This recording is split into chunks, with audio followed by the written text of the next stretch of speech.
My dear brothers and sisters, on this 14th Sunday in Ordinary Time, the first reading presents before us a very familiar picture, the Palm Sunday image of Jesus riding on a donkey. Jesus' entry into Jerusalem is in fulfillment of the prophecy contained in today's reading. The prophet Zechariah is a post-exilic prophet, which means that he writes in a period after Judah was taken into exile by Babylon in 597 BC. The exile lasted for close to 70 years, after which the Persian Emperor Cyrus the Great permitted the Jews to return to their homeland. With this turn of events, the people were hopeful for restoration of Judean independence and the Davidic monarchy. However, those dreams never materialized. The foreign kings of Persia remained in charge for another 200 years, only to be replaced by Greek and then Roman rule. The words of comfort and hope that we hear in today's reading emerge from this long yearning for restoration when the oppression at the hands of the foreign rulers became unbearable. The text describes the new ruler as humble and riding a donkey. Further, there is a clear condemnation of violence as the new ruler will destroy implements of war and command peace to the nations. Zechariah further goes on to mention that God promises to free all of Jerusalem's prisoners. It is therefore natural that when we think of Jesus entering Jerusalem on Palm Sunday, we imagine a gentle, humble, meek and mild Jesus riding on a donkey. But we need to look at the Synoptic Gospels more closely. What does Jesus do after he is welcomed with palm branches? He cleanses the temple and drives out all those who are buying and selling.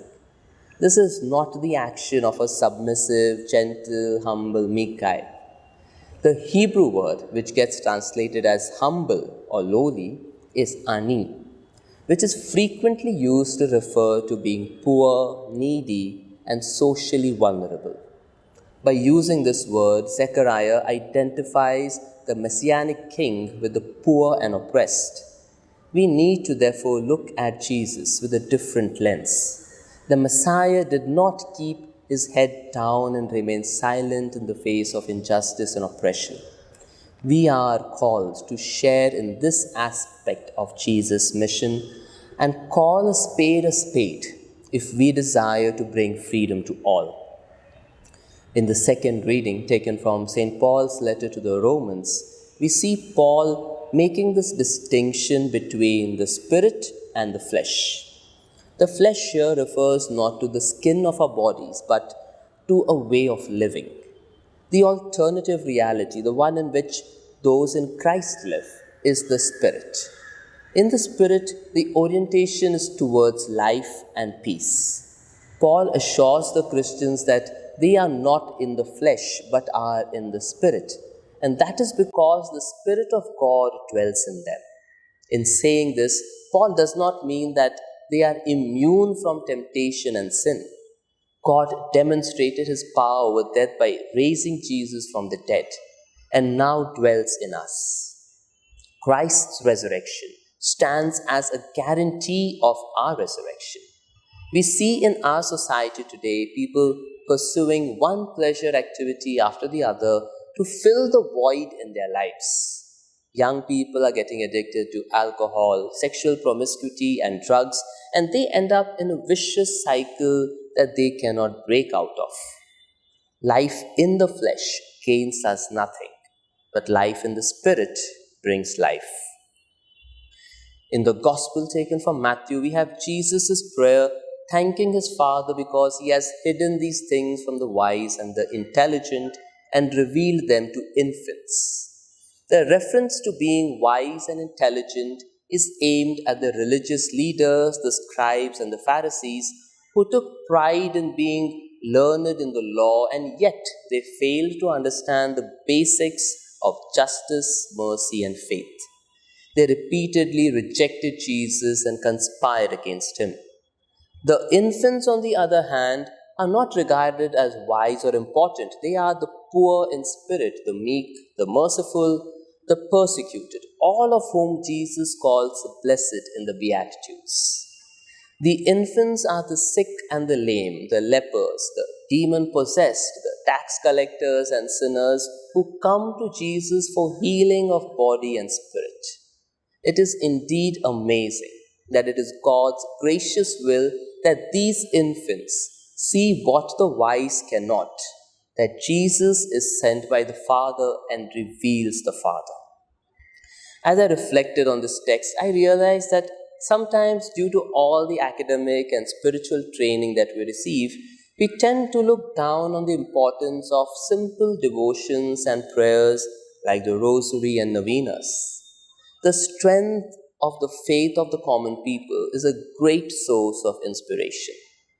Their simple faith helps them through the big turmoils of their life.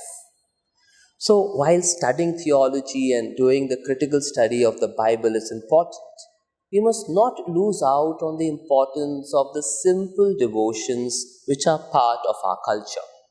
The second part of the Gospel is an invitation to those who are weary and are carrying heavy burdens. In the times of Jesus, the law of Moses consisted of 613 individual laws. The strict legalistic interpretation of the law was a heavy burden on the people. The common people labored wearily under Roman occupation, in which the ruling elite secured the wealth, status, and power at the expense of the lowly. To all those laboring under the harsh religious and political systems, Jesus says, "Come to me and I will give you rest." The law was usually likened to a yoke, a wooden bar or a frame fitted across the necks of two oxen to make them a team. A yoke imposed a measure of control on the animals. Neither animal was free to go in its own direction, because its bond to the other animals served as a constraint. Animals with a yoke are under the control of the master. We are presented with a very beautiful image. Jesus invites us to take his yoke, a way of saying that Jesus and I will walk together, shoulder to shoulder, just like two oxen who plow the field. A well-made yoke distributes the load evenly, making the task easier. When Jesus invites us to take his yoke and to learn from him, he is inviting us to join him, to allow him to take the lead, to let him help us through our difficult places, to allow him to show us how it is done. Though today we are not under the burden of the law, we are burdened by many things: concerns about jobs, marriage, money, health, children, security, loneliness, and old age. His promise to us remains the same. "Come to me, all you who labor and are heavily burdened, and I will give you rest." Let us this week remember Jesus' invitation, "Come to me." And instead of trying to solve our problems by ourselves, let us first turn to God and let him drive the ship of our life. May God bless us all.